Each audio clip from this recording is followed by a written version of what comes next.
Hola, ¿cómo les va? Empezamos esta emisión especial dedicada a Abelardo Castillo, uno de los grandes autores argentinos, autor de títulos inolvidables como Crónica de un iniciado, El que tiene sed y tantos otros. Castillo murió en el año 2017, tenía 82 años, dejó una obra importantísima y tuvimos la suerte de que estuviera muchas veces acá en Los Siete Locos. Hoy vamos a pasar fragmentos de varias de esas entrevistas. Vamos a empezar por una del año 1999, miren los años que hace, ¿no? Se repuso en ese momento la obra Israfel de Castillo y nos visitó. Ahí lo escuchamos. Vos tenías menos de 30 años cuando escribiste este texto. Cuando lo escribí tenía 24, Claro. porque fue en 1959.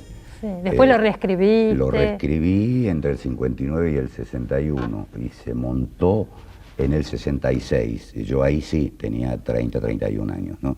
Pero ya en el 63 había ganado el premio de la UNESCO, pero la escribí muy joven. Con esta obra. Con esta obra. Sí. La escribí después de El otro Judas, es decir, que la escribí también bastante joven, tenía 22 años cuando escribí El otro Judas. Todavía no habías publicado cuentos. Cuando escribí El otro Judas, no, en realidad el primer libro mío que se publicó fue El otro Judas. Bien. Y fue la primera obra que se estrenó. Sí. Cuando se publicó y se estrenó Israfel, sí, ya había publicado Las otras puertas y Cuentos crueles, pero cuando escribí las dos obras todavía no tenía publicado ningún libro de cuentos. Yo te digo esto porque pensaba, ¿cómo será ver después de tantos años y tanta vida vivida una obra? ¿Te reconoces en un texto que hiciste hace tanto tiempo? Sí, me reconozco totalmente, incluso a veces reconozco las mejores partes mías en ciertos textos muy viejos, ¿no? En Israfel me reconozco como me reconozco en El otro Judas. Por supuesto, hoy tal vez la hubiera escrito de otra manera, no me hubiera atrevido a ciertas exageraciones dramáticas que tiene la pieza, pero que parece que funcionan. Y creo que hay textos que deben escribirse de muy joven, ¿no? ¿Cómo es eso? ¿Cómo textos que deben escribir? Claro, cuando uno es muy joven tiene un gran desparpajo y una enorme audacia al margen de una cierta ignorancia, lo que le permite tomar con naturalidad casi cualquier tema. Yo no sé si hoy se me ocurriera escribir sobre la vida de Poe, si no pensaría mucho antes de hacerlo, ¿no? Un escritor norteamericano. Y lo mismo me pasaría con El otro Judas, ¿no? Tantas versiones ha habido de Judas, ¿por qué retomar Judas? Eso cuando empecé a escribir El otro Judas a los 22 años ni me lo planteaba. Ni te lo planteaba. Sencillamente quería escribir una obra sobre Judas y estaba absolutamente convencido que era memorable, cosa que te empieza a pasar mucho menos cuando creces, ¿no? Otra cosa que yo pensaba era un momento, bueno, cuando se estrena Israfel, año 60, 66, era un teatro, el teatro que en ese momento se imponía era un teatro localista, te Exactamente, diría. claro. Y se trataba más que problemáticas individuales, como puede ser la de Poe, problemáticas colectivas. Claro, bueno, era. O sea, ibas contra toda la corriente. Iba contra toda la corriente, por supuesto sin proponérmelo, ¿no? Yo no escribí Israfel para que fuera montada, la escribí por una necesidad personal mía y hasta pensé que era irrepresentable por la cantidad de personajes, por la dificultad de la puesta, porque yo pido un solo Poe y ese Poe tenía que estar prácticamente 2 horas y pico en escena. Acá se desdoblan, esta puesta está claro. desdoblado, el Poe joven y el Poe grande que hace Rubén Estela. Claro, pero no pensé en ese tipo de problemas, sencillamente pensé que tenía ganas de escribir una pieza sobre la vida de Poe. La pregunta era esta justamente, no que te planteara los problemas, porque a los 20 y pico no te planteas ninguno de esos problemas, sino lo que me llama la atención es que se te hubiera ocurrido personaje Poe. Lo que pasa porque vos eras un personaje de la época, o sea, estabas muy metido con todos los ambientes de ese momento. Pero también estaba muy cerca de Poe, de la vida de Poe y de la obra de Poe desde mi infancia. Sí. Además, mi parte nacional y argentina en el sentido localista de la palabra está distribuida en mis cuentos, tanto Las otras puertas como los Cuentos crueles. ¿Seguro? Son cuentos realistas, cuentos que pertenecen, sobre todo los Cuentos crueles, al momento en que estábamos viviendo, pero en el teatro siempre me gustó tomar otro tipo de temas que son tradicionales en el teatro. El teatro es probablemente el género donde mejor se puede apoyar lo histórico, como lo ha demostrado el teatro del mundo. Shakespeare, las obras de Shakespeare muy raramente ocurrían en Inglaterra y no las mejores. Ni Romeo ni Romeo y Julieta, ni Macbeth, ni Hamlet, el mercader ni el mercader, ¿no? E incluso en el paradigma de nuestro tiempo, de nuestra juventud, que era Sartre, el teatro de Sartre, es también El diablo y Dios, Las moscas, o Camus con Calígula, claro. Para decir que siempre el teatro permitió esa especie de reedición histórica. En la Argentina eso es más difícil por un problema de lenguaje, porque ¿cómo hacemos hablar a Napoleón, por ejemplo, los argentinos? De tú, de che. Es complicado. Es muy complicado, entonces hay que resolver el problema de alguna manera, ¿no? Yo, por supuesto, elegí el tú, que era el lenguaje que me parecía más adecuado para que hablaran Poe y los personajes que lo rodean, pero recuerdo que David Viñas, cuando escribe Tupac Amaru, lo escribe de usted, justamente porque debía resolver ese problema. ¿Cómo hablan esos personajes? De tú le resultaba artificial seguramente, claro, a David, pero de vos también resultaba artificial. Por ahí más. Y por ahí más, claro. Suponete una obra como El otro Judas, donde están los apóstoles de Jesús. Y Pedro no le puede decir a Juan, che, Juan, vení, ¿no? Es muy chocante, sí. Es muy chocante. Y creo que es por un problema de no estabilización todavía de nuestro idioma, y al hablar de nuestro idioma estoy hablando del idioma de los argentinos, ¿no? Que no se ha tocado muchas veces el teatro histórico. Pero de todas maneras, cuando yo escribí Rafael, también ya se había escrito La peste viene de Melos, o se estaba escribiendo Amarillo de Somigliana, ¿vale? Sí. Decir que o de Checo iba a escribir o estaría escribiendo más o menos en ese mismo momento su versión de una obra griega que es El Reñidero, ¿no? El Reñidero, claro, cómo no. Y en ese momento, bueno, ganaste este premio de la UNESCO y eso permitió que el texto fuera, porque fue una obra que tuvo una repercusión enorme. Sí, pero eso no lo permitió del todo, la obra fue prohibida cuando por contener alusiones. ¿Qué, en la época de Onganía? No, antes. En la época de Onganía se dio, fue en la época de Frondizi. Que fue una de las persecuciones. Estamos viendo escena. ¿En la época de Frondizi fue prohibida? En la época de Frondizi, sí, por contener alusiones peyorativas a la democracia. Pero en esa época se prohibió también a Bernard Shaw y se había prohibido una obra de Roberto Art. ¿Sabés, Abelardo? Es importante esto que estás diciendo. Yo nunca había escuchado que pasaran estas cosas en la presidencia de Frondizi. Bueno, durante la presidencia de Frondizi fue el plan Coninte. Eso seguro. Se cerraron varias editoriales, sí, revistas literarias como El Grillo de Papel, por ejemplo, o la revista Centro de la facultad. Es decir, fue uno de los momentos más duros para la cultura argentina. Yo recuerdo que se lo llevaron preso a Neruda en esa época, que estaba en la Argentina. Fueron a la casa de Margarita Aguirre, la policía, y alguien dijo, pero es Pablo Neruda, y el que comandaba esa patrulla era un señor que dijo, Nerú, y se lo llevaron preso igual. Creían que estaban llevando preso a Nerú, e igual se lo llevaron. Se lo llevaron de todas maneras. O sea que estas cosas empezaron a pasar antes del golpe. Sí, mucho antes de Onganía. No se habla mucho de esto, Claro que no se habla, se habla porque o tenemos mala memoria o no hay demasiado interés en nombrarlo, pero uno de los movimientos más duros contra la cultura argentina se dio en la época de Frondizi en nuestro país.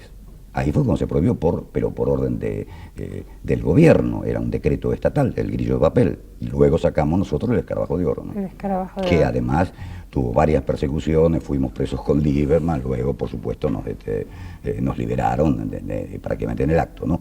Pero había muchos problemas. En la época de Onganía eso ya estaba organizado en otro sentido, pero acuérdate que en la época de Onganía se fue de la representación de la ópera de Mujía Lainez, se levantó del teatro y se fue. O marzo. Claro, y luego, naturalmente, durante la dictadura de Videla ya la cosa lógico. Era visible, pero ahí se trataba de genocidio, era una actitud no solo o no ya de censura o de ataque a la cultura. Lo que se estaba diezmando era otra cosa y cayó con eso la cultura. Claro. Pero movimientos dirigidos a la cultura hubo de bastante tiempo antes. Claro, pero fíjate que el gobierno de Frondizi se suponía que era un gobierno es cierto, progresista en un principio. Cuando empezó, sí, claro. Apoyado por muchos intelectuales. Apoyado por muchos intelectuales que luego se tuvieron que ir del país. Seguro. Como David Viñas, como Noé Gitry, como Ismael, como un montón de gente. Estaba apoyado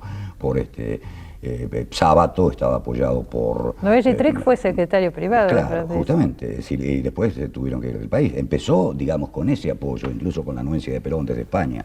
Yo afortunadamente nunca creí en eso, ¿no? Mi generación no creyó en eso. La promoción anterior sí creía en ciertos postulados más o menos heroicos de Frondizi, ¿no? Pero afortunadamente yo nunca creí. ¿La generación tuya no? No, en el 60 no, los del 60 reales, los que empezamos a escribir ya después de la llegada de Frondizi, ¿no?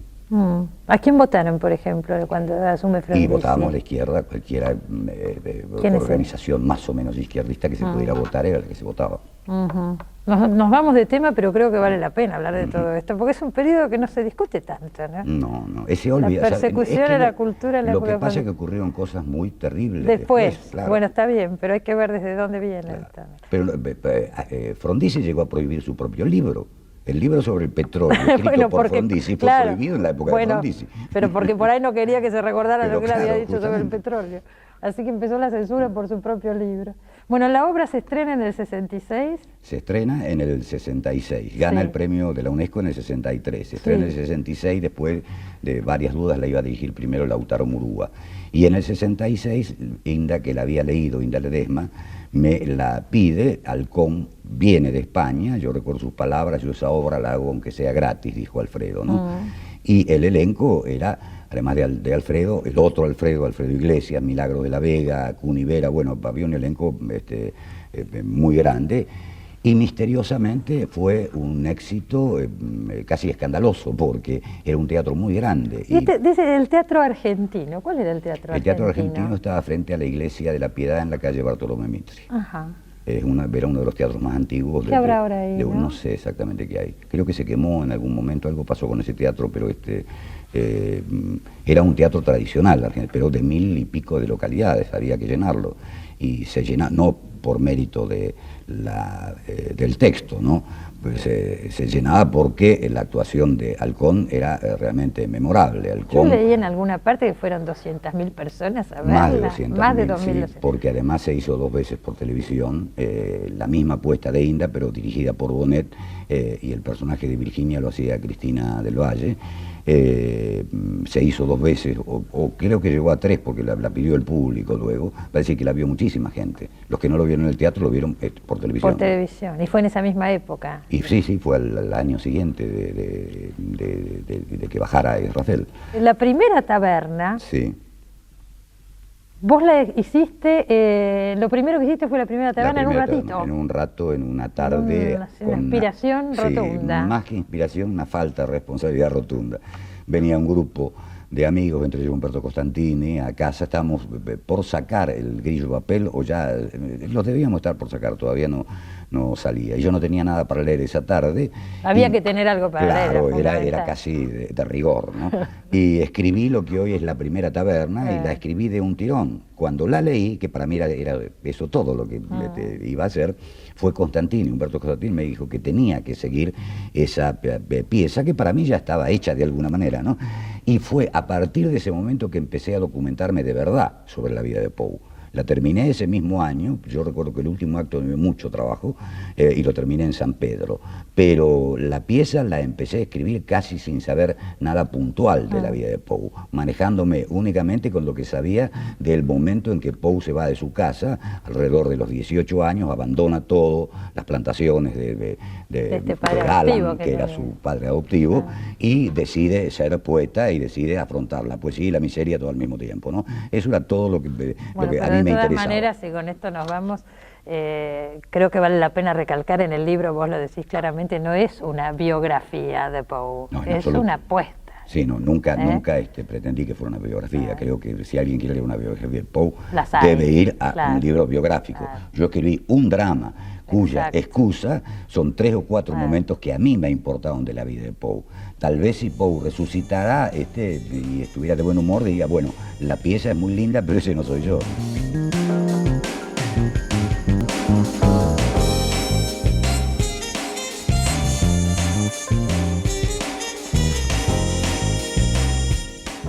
Seguimos en este programa especial dedicado a Abelardo Castillo y la nota que vamos a ver ahora la hicimos cuando se editó su libro Desconsideraciones. Usted sabe que Castillo es un escritor emblemático de los años 60, cuando se hablaba del compromiso del intelectual, los debates intelectuales. Bueno, de todo eso nos habla en esta nota. Ahí la vemos.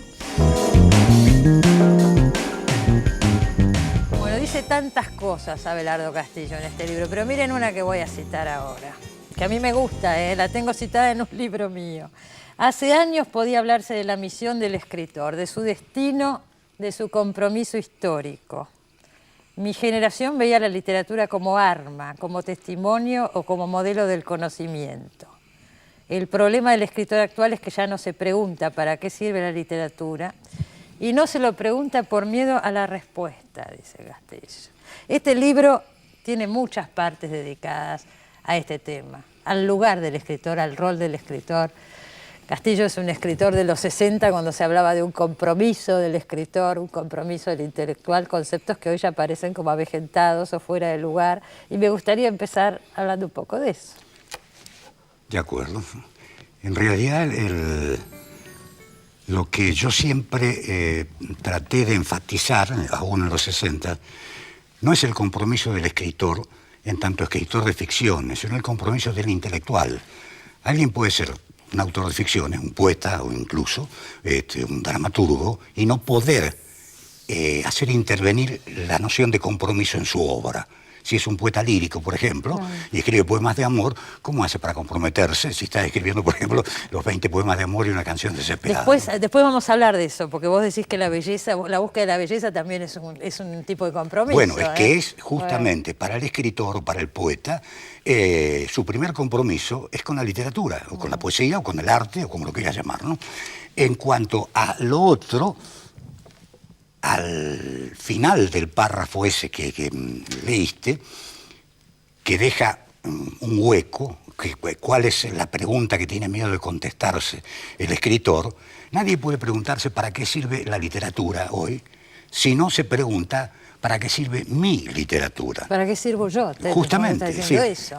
Yo siempre discutí la noción de Camus acerca de que la vida no merece la pena de ser vivida, o sí merece la pena de ser vivida, ¿no? Su pregunta era justamente si merece la pena la vida de vivirse, ¿no? Y en realidad yo creo que la pregunta está mal formulada, aun cuando mi veneración por Camus es muy grande.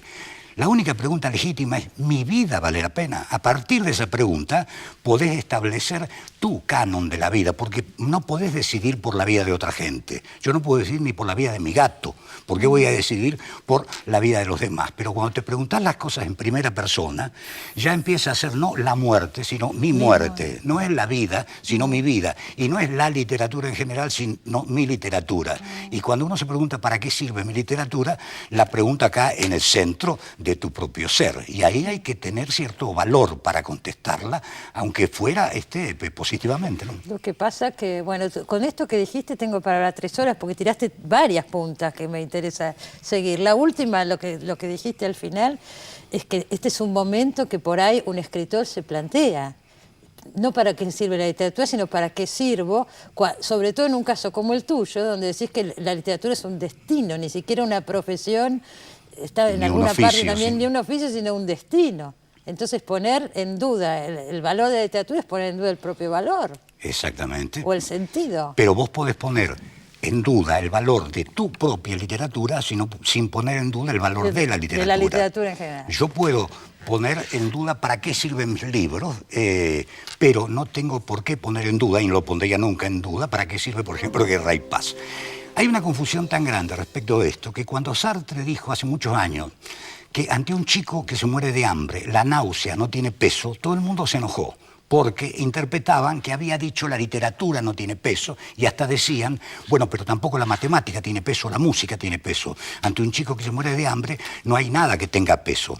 Pero Neruda no había llevado... Sartre no dijo la literatura. No dijo la literatura, dijo la náusea. Es decir, se atrevió a mucho más de lo que es capaz de decir cierto tipo de escritor, ¿no? Dijo, mi libro no tiene peso, pero no aclaró nada, ni preguntó nada ni criticó nada acerca de, por ejemplo, Guerra y Paz o de la literatura de sus contemporáneos. Vos decís por ahí que uno de los pocos autores que es coherente entre su literatura y sus acciones, su vida, es justamente Sartre. Que a los demás no les pedís coherencia. Y no, ¿por qué le vas a pedir coherencia con sus ideas a un poeta, por ejemplo, si no las puede expresar en un poema? Lo que le pedís al poema es que sea bello y que sea un gran poema. Ahora, que ese poema esté expresando exactamente las ideas que él tiene de la vida, no se lo podés pedir. Pero sí le podés pedir que él como hombre y como intelectual empiece a utilizar las palabras con coherencia. Entonces sí, no se puede por un lado escribir poemas hermosos y por el otro ser antisemita o odiar a los pobres o querer que maten a los negros, ¿no? Sin embargo ha pasado. Claro, y ha pasado y está mal. Se ve que se puede, con grandes poetas. Se puede escribir bien y ser mala persona. Sí, eso es lo que se puede escribir bien y ser mala persona, pero no es condición necesaria. Algunos con la verdad de que se puede escribir bien y no ser mala persona, se dedican a ser mala persona impunemente porque creen que escriben bien. Si vos llevas las cosas al terreno último del análisis, te vas a dar cuenta que casi ningún gran escritor fue una mala persona. Pudieron haber cometido actos deleznables, pero no era una mala persona.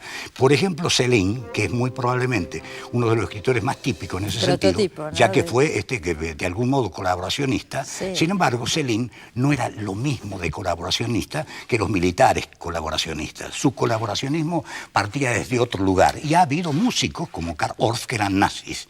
Pero estoy seguro de que el nazismo de Karl Orff no era el mismo nazismo que el de Goebbels, ¿no? No era el mismo porque no ejecutó actos, ¿decís? Pero pues, justamente, lo que es bastante importante, porque importante, no hay pero darle ideas sustento peligrosas, ideológico. Hay actos peligrosos. Claro, pero darles a esos actos sustento ideológico es una responsabilidad también muy grande. Claro, y ese es uno de los defectos que tenía Borges. De pronto Borges, con toda su inteligencia para la literatura, con toda su habilidad para la prosa y con ser, desde el punto de vista de la literatura, un maestro para todos nosotros, llegaba a decir cosas como que educar a los negros fue el gran error de los argentinos, que deberían haber hecho lo mismo que en Estados Unidos, que sencillamente de los Estados Unidos, dijo. El gran error de los Estados Unidos fue educar a los negros. Tendrían que haber hecho como nosotros, que literalmente los eliminamos. Tantas frases de Borges hay por el estilo. Se dijo también, y esto me parece que es importante, Abelardo, que de todas maneras la política para Borges no era central y que nunca trató los temas de política en su literatura. O sea, no es el mismo caso de Lugones, que es un escritor político. De todas maneras, Borges a veces sí trató en su literatura cuestiones veladamente políticas. Yo conozco poemas de Borges, fueron escritos durante la época de la Revolución Libertadora, textos de Borges en prosa, pero eso no es lo esencial en Borges, porque realmente su literatura está ajena de la política. El error de Borges era creer que la literatura, al ser ajena de la política, le permitía al escritor pensar cualquier cosa. Él se apoyaba mucho en Kipling. Una cosa es la obra de Kipling y la otra es las ideas que Kipling tenía sobre el mundo.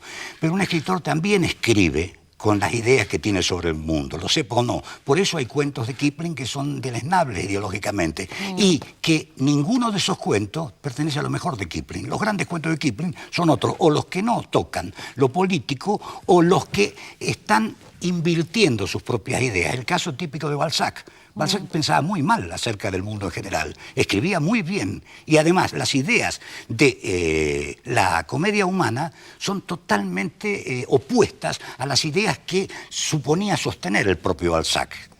Por aquello que dice, que cito en algún lugar, Benjamin, el arte no puede mentir. Sí, sí.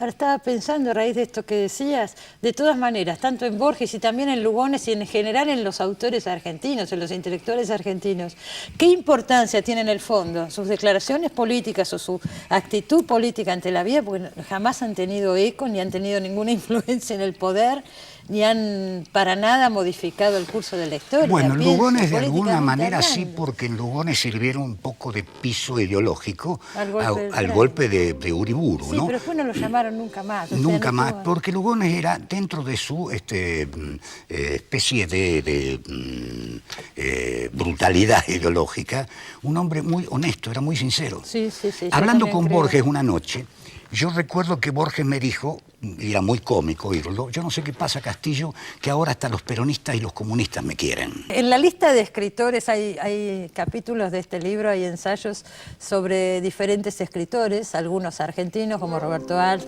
Horacio Quiroga. Echeverría, que para mí es un modelo. Vamos a hablar un poco de Echeverría. Pero no está Borges.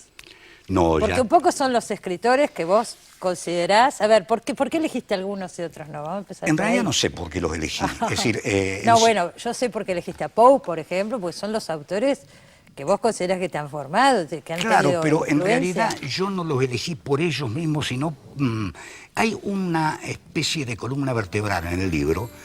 Este libro se refiere menos a los autores que yo cito, a veces porque hay ensayos que son sobre temas generales, el ensayo sobre Jesús y la literatura, o sobre los intelectuales y el poder, o el ensayo sobre la locura, ¿no? La verdad que hay temas para 10 programas, vamos a hablar un poquito de lo que podemos, porque es un libro con muchas ideas, muy rico de verdad. Lo que lo une a cada uno de esos ensayos con el otro es que elijo un momento, una situación privilegiada o un momento límite en la vida de esos escritores que cambió la historia de su literatura también. Porque vos decís que en toda vida hay momentos clave. Hay 2 o 3 momentos el destino, privilegiados, digamos. O situaciones límites, como se llama Jaspero, como los quieras llamar, que son los que deciden tu vida ulterior. A veces no nos damos cuenta que eso está ocurriendo y perdemos el tren de nuestra propia historia. Pero cuando tenemos la suerte de estar ahí en el momento en que debemos estar, y ese ahí es en nosotros mismos, puede ocurrir que alguien descubra cuál es su destino en general y empiece a sentir la realidad en general de otro modo, ¿no? Esa es una idea también borgiana. Y por otra parte, es la idea que rige casi todos mis cuentos. En mis cuentos hay un hecho esencial alrededor del cual se teje toda la historia. Y eso creo que pasa en la vida. A mí me pasó y a casi todo el mundo le pasó. Hay algunos que se hacen los distraídos y no dejan que eso entre en su biografía, y entonces luego se desperdicia lo que es un talento, lo que es una conducta, lo que es lo que quieran. Vos dijiste, no sé, creo que me lo has dicho a mí o lo has dicho en otras notas, pero te lo he escuchado decir, que los momentos claves en tu vida, un momento clave es cuando a los 20, 22, 24 años que decidiste ser escritor. Sí, a los 22 años decidí ser escritor. Que te presentaste a un concurso y que tal vez si hubieras perdido en ese concurso, la historia era otra. Sí, bueno, en un concurso no se pierde ni se gana. Yo lo que quería era ganar el primer premio. Bueno, eso pues para mí, lo que pasa es que era muy candoroso. Ahora a los 22 años más o menos tenés... Ahora ya sabés cómo se manejan estas cosas. Por supuesto. En ese momento creía realmente en los premios, y como nadie me leía, porque tenía una novia y un amigo que me leían, mi única relación con el otro, con el lector probable, era ese concurso. Entonces sentí, y lo sentí muy profundamente, si yo gano este concurso tengo razón, puedo seguir escribiendo. Y bueno, gané el concurso, pero al mismo tiempo eso me inclinó o me decidió a la prosa. Y quemé una cantidad de poemas que deben andar por los 500 o por los 1000 en San Pedro, porque decidí... Quemaste, tipo sábado, así que quemaba. En realidad no sé si era tipo sábado, pero tipo todo escritor que... El sábado quemaba, pero sobre todo tiraba al techo sábado. Para que sus cuadros, por ejemplo, los que no quería que fueran reproducidos, los tiraba al techo para que el agua y la tormenta lo borraran, ¿no? De todas maneras... no creo que sean Sábato el inventor del procedimiento de quemar. Si nos vamos al ilustre magisterio de Virgilio, Virgilio quería quemar la Eneida, porque para él la Eneida era un mal libro, un libro imperfecto y un libro que no estaba en absoluto en condiciones de ser publicado. Fueron sus amigos los que evitaron que Virgilio quemara la Eneida. Estaba tan nervioso con la vecindad de su muerte y la posibilidad de que la Eneida quedara, que se quedó mudo de los nervios. Y bueno, el caso de Kafka es típico. Sí, ¿no? Claro, emblemático. Bueno, pero volvamos a esto que me decías. Ahí quemaste un montón de poesías. Todas, menos unas 4 o 5. Y dijiste, yo me voy a dedicar... Voy a escribir en prosa. Es decir, tanto teatro, porque escribías teatro también. Sí, voy a escribir en prosa. Luego, la poesía tiene tendencia a asaltarme en algunos momentos especiales de mi vida, y sigo escribiendo versos, pero esos 500 poemas se han reducido a 50. No hace mucho terminé un poema, pero en general ni los leo, ni los doy a conocer, y tal vez algún día se publiquen. ¿Pensás que sí? Sí, creo que cuando me muera, por ejemplo, se van a publicar. Cuando vos te moriste, publican todo, hay que tener mucho cuidado con la muerte. Pero Depende de los herederos, de la mujer. Claro, lo que no hacen tus enemigos terminan haciéndolo tus viudas, ¿no? Que publican todo lo pésimo que has escrito. De todas maneras, yo tengo mucho cuidado con eso porque tiendo a la incineración mucho antes de tener prevista mi retirada. Este asunto de la incineración, perdón, estamos hablando de temas muy importantes y yo me voy por ahí por el accesorio, pero no soporto la intriga. ¿Dónde se produce? ¿Dónde haces estas fogatas? Tengo en San Pedro una casa que tiene una chimenea. Porque yo me imaginaba en tu departamento, digo, esto es un poco complicado. Yo lo quemo en serio en una chimenea que en pleno invierno me quemo. Tengo una especie de manía que es piromanía, porque quemar me produce una enorme alegría. Hace poco con Silvia empezamos a quemar cosas inútiles, libros, manuscritos, una cantidad de cosas que eran quemables, y de golpe era una especie de competencia a ver quién tiraba más cosas al fuego. No, pero tiene reminiscencias que no me gustan por la época de la dictadura, los libros. No, pero en la dictadura quemaban los libros ajenos. Yo quemo mis propios libros. Los tuyos, y en un acto de voluntad y de libertad absoluta. Bueno, hay mucho tema. Yo quería hablar de Quiroga, quería hablar de Roberto Alt. Son clases de literatura que da Abelardo Castillo acá y tiene cosas que además me conmovieron profundamente a mí, debo decirlo. Porque es una toma de posición sobre el escritor y el lugar del escritor, y como él dice, una toma de posición sobre mi propia vida, ¿no? Estoy diciendo, en un momento, se cita acá, donde el escritor por ahí no sabe cuál es su rol o para qué sirve, entonces se ofrece como una mercancía, como un artículo de consumo, pretendiendo ser un bestseller en un país que es cierto, por más que venda un libro, nunca vende demasiado si comparamos con las ventas de otros productos. En medio de todo este panorama sale Abelardo Castillo y hace una reivindicación personal, ¿no? Desde él, corregime o agregá si querés agregar algo, pero al reivindicarse como escritor y al encontrar su lugar en la literatura, está encontrando su lugar en la vida, está diciendo, bueno, esto soy yo y para esto sirvo yo. Bueno, hay que levantarse todos los días en la Argentina y decir, soy escritor. Es que hay que ganarse el derecho todos los días ser escritor. Es un destino, pero un destino que no te da Dios. Es un destino que lo elegís todos los días y te tenés que ganar todos los días el derecho a ser escritor, como te tenés que ganar todos los días el derecho a vivir, el derecho a ser padre y el derecho a casi todo lo que hagas. Porque nosotros creemos que porque hemos ganado unos laureles hace 40 años, por ejemplo, ya estamos gratificados para la eternidad. No es cierto. Tu vida te la tenés que ganar todos los días. O como decía Heidegger, un poco más catastróficamente, tenés que estar preparado para morir en cualquier momento.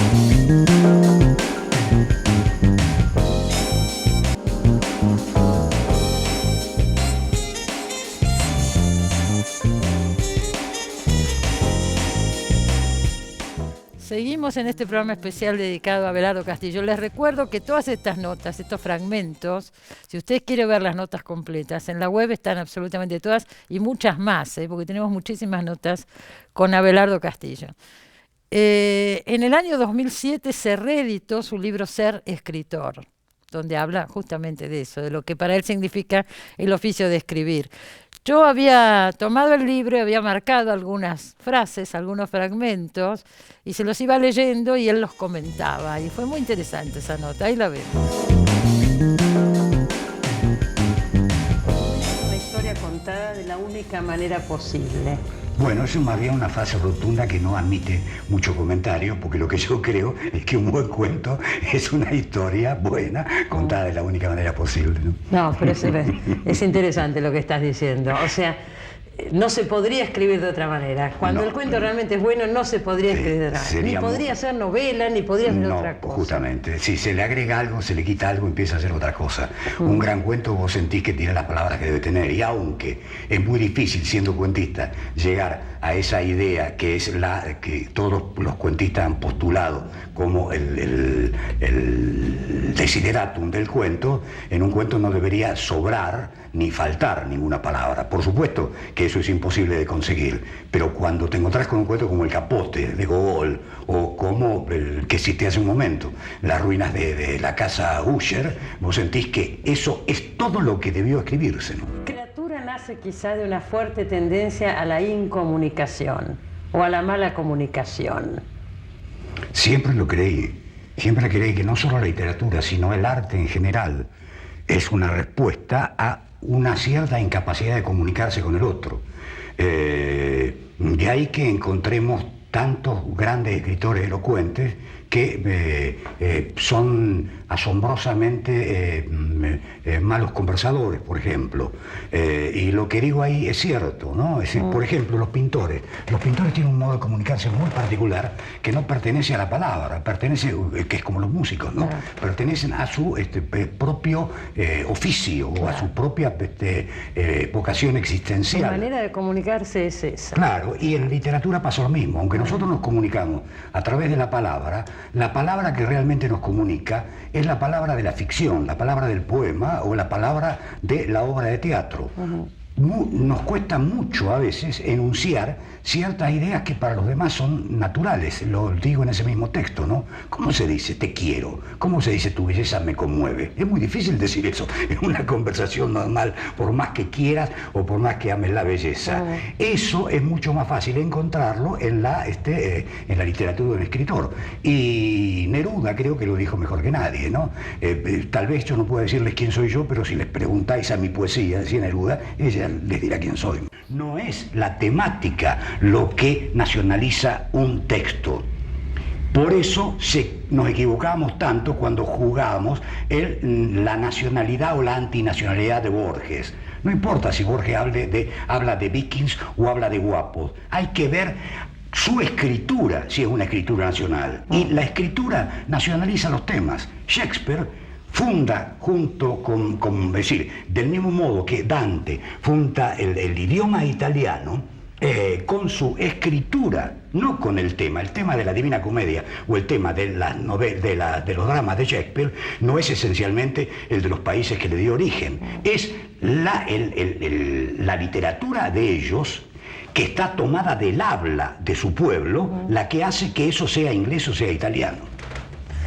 Siguiendo ese criterio, ¿podemos decir que tenemos una literatura nacional, un idioma propio, un idioma de los argentinos? Creo que sí tenemos un idioma de los argentinos, como no, un idioma de los argentinos que difiere muy evidentemente del español de España y del español que se utiliza en nuestro continente. No sé si es válido llamarle idioma en el sentido tradicional de la palabra, pero que hay características lingüísticas que hacen que el argentino sea un modo de hablar que es característico nuestro, creo que no lo puede negar nadie. Nosotros construimos incluso de una manera distinta a la de los españoles. Un español dice, sabe usted. Nosotros decimos, usted sabe. Va a decir que no es una cuestión de léxico. Por supuesto que acá nadie dice calcetín como tiene que decir media. Decimos saco, que para los españoles quiere decir bolsa, y para nosotros quiere decir chaqueta.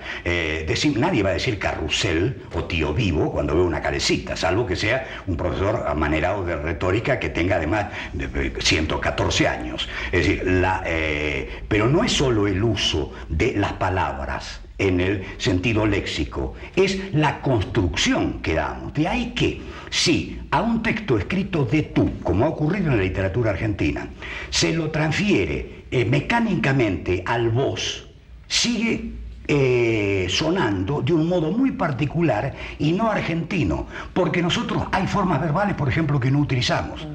Yo no te voy a preguntar a vos, ¿vendrás mañana? Te pregunto, ¿vas a venir? Vale decir, esa especie de presente continuo que sería inútil o puede ser utilizado de las dos maneras en España, para nosotros es casi un impedimento del habla. Utilizamos de otro modo esa manera del futuro.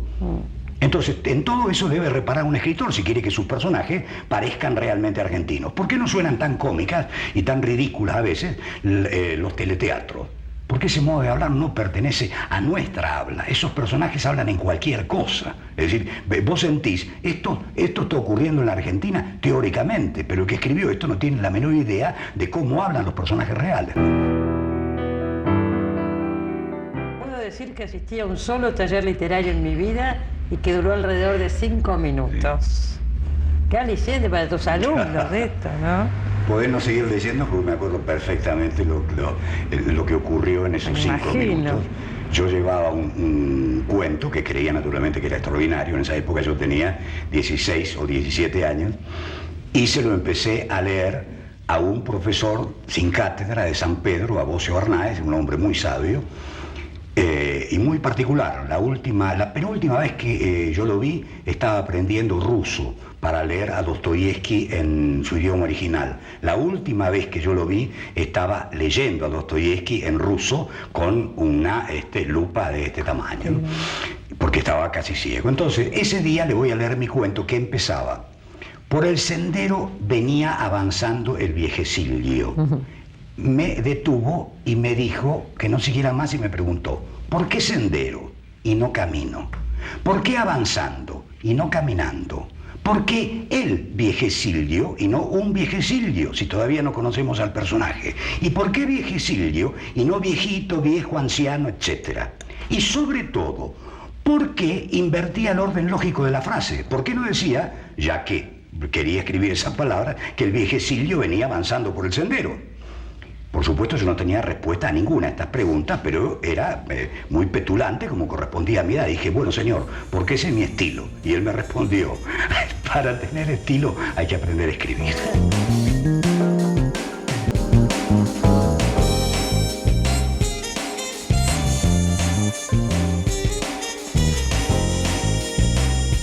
En el año 2014, Abelardo Castillo publicó el primer tomo de sus diarios. Y estuvimos en su casa y le hicimos una larga nota, le dedicamos todo el programa. Estuvimos toda la hora del programa hablando con él. Yo creo que fue la última entrevista que le hicimos. Murió 3 años después. Vamos a ver un fragmento de esa nota y con eso ya nos despedimos. Les agradezco muchísimo habernos acompañado en este programa especial. Nos seguimos viendo. Chao. Un escritor, y sobre todo si es un escritor que tiene un nombre, como vos tenés y desde hace muchos años, es consciente de que todo lo que deje escrito alguna vez se va a publicar. Claro. Entonces es difícil sacarse esa idea de la cabeza cuando uno está escribiendo. Yo te diría que a partir de determinado año, ahí empezó a funcionar dentro de mí esto que acabas de señalar. Sí. No así al principio. Sí, eras un chico. Y además porque se nota en el diario también. Yo tardé mucho tiempo en aceptar la convicción que siempre es externa de que era escritor, ¿no? Siempre fui un escritor potencial y nunca me sentí, por otra parte, ni hoy, un escritor profesional, ¿no? Soy un hombre que escribe, pero era, además de muy joven, yo diría que hasta después de los 30 años, cuando ya tenía una obra relativamente conocida, ya había publicado Israfel, yo todavía no me consideraba un escritor, todavía escribía de alguna manera para mí en el diario. A partir de determinado momento empezás a sentir, sí, bueno, pero esto por lo menos se va a leer después que me muera, ¿no? Claro. En cuanto a la publicación, tiene que ver también una experiencia, y creo que esa fue decisiva, que yo hacía en el taller. A veces, cuando un chico muy joven tenía problemas con la literatura, que no podía escribir, o tropezaba con su falta de lectura, o no sabía qué leer, y yo veía que estaba realmente muy angustiado, le leía momentos de mi diario donde había pasado por la misma circunstancia para decirle, a todos nos pasa lo mismo, es decir, vas en buen camino, ¿no? Y muchas veces me han dicho, pero usted tendría que publicar esto, porque esto le puede servir a alguien. Finalmente, Silvia me convenció de que eso era posible, y sobre todo Julia Salman, que cuando los leyó dijo, te los publico ya, ¿no? Claro, claro. Y es el primer tomo, va a haber otro. Va a haber otro, que no sé hasta cuándo va a llegar, pero que este llega hasta el 91. El otro puede llegar hasta el 2005, tal vez hasta cuando tenía 70 años, el 2006, pero por una cuestión de número de páginas, no de elección de Pero sucesos. vos seguís escribiéndolo, hasta ahora seguís escribiendo Anoche diario. Anoté mis últimas... Tenemos lo último ahí, fresco. Pero decís también, o dijiste por algún lado, que para conocer a un escritor realmente es mucho más importante leer la obra que leer un diario. Por ejemplo, si queremos conocer a Abelardo Castillo, lo vamos a conocer más en Crónica de un iniciado que en los diarios. Sí. que aunque sea mintiendo, o sea, desde la ficción se cuenta, se revela más de uno mismo que contando los hechos. Por ejemplo, mis años de alcoholismo en el diario están casi sobrevolados, aunque hay textos que yo puedo descifrar que he escrito en plena ebriedad. Y yo no lo noto, leyendo no se nota. Bueno, hay uno que ocurre en Rosario. Estoy sentado en la mesa de un café, digo que Fernando Quiñones está dando en ese momento una conferencia en algún lugar que no tengo muchas ganas de ir y que además ni sé dónde queda ese lugar. En realidad no sabía dónde quedaba ese lugar porque ni siquiera estaba muy seguro de estar en Rosario. Yo tenía encima varios vasos de whisky, pero eso, en la prosa del texto no, lo sé yo, digamos, ¿no? Entonces, no está reflejado el alcohol. En cambio, en el que tiene sed, donde he mentido, donde he omitido, donde he inventado un personaje. Bueno, si alguien quiere saber qué es el alcoholismo o qué fue mi época alcohólica, mejor que el que tiene sed, ¿no? Está más, pero sin embargo, acá se sobrevuela el tema del alcohol, pero no está tratado, es cierto. Hay un momento cuando dejo de tomar que hablo del alcohol. Sí, pero hablas, pero no demasiado, digo. Bueno, digo que he sido alcohólico, que lo que era ya bastante que ya importante. Es bastante decirlo. Pero como tenés libros escritos sobre ese tema, tus lectores ya lo saben. Pero lo que sí hablas bastante acá, y es un tema complicado, es el tema de la agresividad. Hay momentos que hablas de una agresividad que querrías manejar y no podés manejar. Sí.